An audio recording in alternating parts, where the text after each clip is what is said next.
مقابلہ سخت ہے تو پھر اس زبان کو ترجیح دینی چاہیے جس میں فائدہ زیادہ سے زیادہ ہو. تو اس سے میں لوگوں کو کہتا ہوں کہ سب سے پہلے اردو زبان کے بعد انگلش کو ترجیح دو.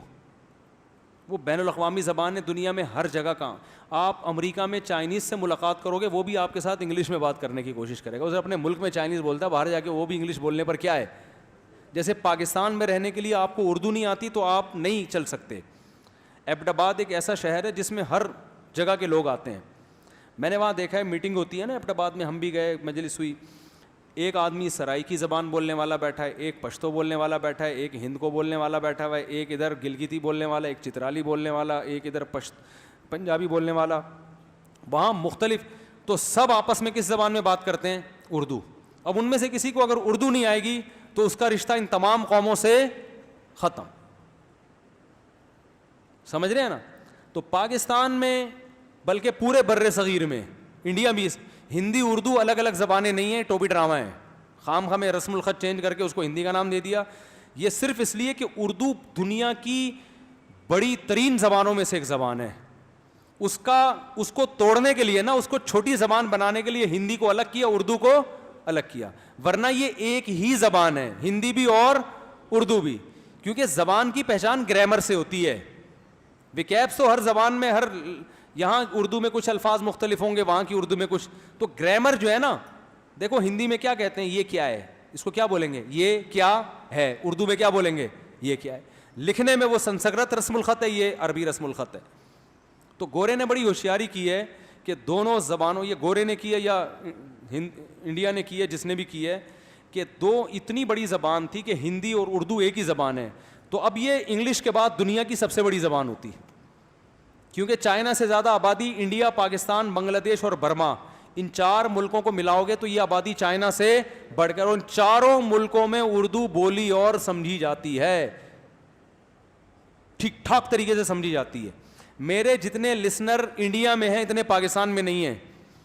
اس کا مطلب وہ سمجھ رہے ہیں نا ہماری زبان, حالانکہ وہ تو ہندی بولتے ہیں, ہم تو بیان اردو میں کرتے ہیں. تو یا تو وہ ہندی نہیں, وہ اردو بول رہے ہیں, یا ہم اردو نہیں بلکہ ہم ہندی میں بیان کر رہے ہیں. اس کا مطلب ہے ہم بھی ہندی بول رہے ہیں, وہ بھی ہندی سن رہے ہیں, ہم بھی اردو بول رہے ہیں, وہ بھی اردو سن رہے ہیں. تو یہ ایک ہی زبان ہے, بلا وجہ نام کیا کر دیے ان کے, چینج کر دیے. سمجھ رہے ہو کہ نہیں سمجھ رہے ہو؟ اور یہ انگلش کے بعد دنیا کی دوسری بڑی زبان ہے, کیونکہ چائنا دوسری بڑی, یعنی آبادی کے لحاظ سے کہا جاتا ہے, آبادی کے لحاظ, اور سمجھی جانے والی زبانوں میں بھی انگلش کے بعد سب سے بڑی زبان ہے, کیونکہ دنیا کے ہر خطے میں اردو سمجھی جاتی ہے.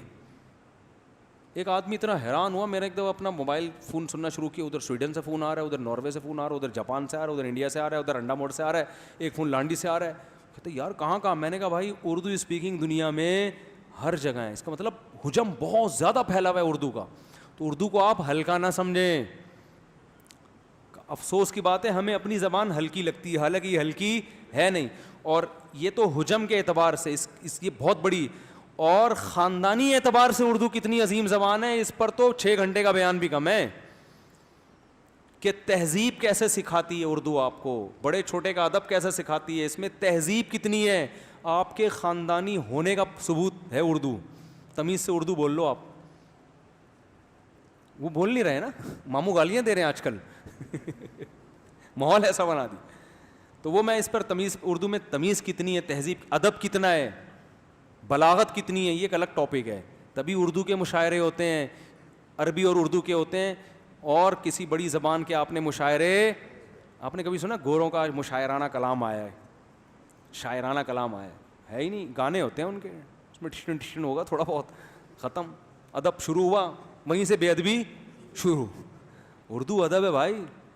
شاعروں کو سنا کرو, انڈیا کے شاعروں کو, کیا راحت اندوری کو سنا ہے, انتقال ہو گیا, اللہ مغفرت فرمائے. کیا شاعری ہے بھائی. مرزا غالب کی شاعری سنو, تھوڑی مشکل ہو گئی ہے اب. علامہ اقبال کی شاعری سنو, کیا وہ فریب خوردہ شاہی جو پلا ہو کر گسوں میں, اسے کیا خبر کہ کیا ہے راہ و رسم شاہ بازی. جو شاہین کا بچہ گدھوں میں پل کے بڑا ہوا, اسے کیا پتا کہ شاہین کی پرواز کیا ہوتی ہے. اس کو انگلش میں بتاؤ. اور یہ گورے خود معترف ہیں. میں نے ایک ایسے آدمی سے سنا جو امریکہ میں کئی سال انہوں نے گزارے, پورا امریکہ گھومے ہیں. کہتے ہیں جن گوروں نے اردو سیکھی ہے نا, وہ کہتے ہیں جو ادب تمیز اردو میں ہے وہ انگلش میں نہیں ہے. انگلش کی اپنی ایک ڈیسنٹ زبان ہے, پڑھا لکھا لگتا ہے آدمی, الفاظ بڑے اچھے ہوتے ہیں اس کے تو, اور بین الاقوامی زبان ہے. پاکستان میں, بر صغیر میں, برما, بنگلہ دیش, ان پورے زبانوں میں جوڑ کا کام اردو دیتی ہے, لیکن دنیا میں جوڑ کا کام کون سی زبان دے گی؟ انگلش. تو اس لیے ہم لوگوں کو مشورہ دیتے ہیں کہ بھائی اردو کے بعد سب سے پہلے آپ نے کس زبان کو فوکس کرنا؟ انگلش. وہ آ جائے پھر چائنیز, جاپانی, فرانسیسی اور باقی بہت ساری زبانیں, جو مرضی سیکھو, میدان کھلا ہے. پھر آپ کا ہدف کیا ہے, وہ آپ نے کیا چائنا میں جا کے کیا, معاذ اللہ نہ کرے کتے متے تو نہیں کھانے آپ نے, خدا نخواستہ. اگر ان کو ترغیب دینی ہے کتے کھانا چھوڑ دو, تو چائنیز آپ کو سیکھنی پڑے گی, یا ان کے ساتھ بزنس کرنا ہے تو ایک الگ بات. یہاں چائنیز نے اردو سیکھی, ایسی خاندانی اردو بولتے ہیں آپ حیران ہوتے ہیں یار. ایک چائنیز ہے میرا جاننے والا, ادھر صدر میں بیٹھتا ہے, ایسی اردو بولتا ہے, آدمی کہتا ہے بھائی تو یار کمال ہے یار.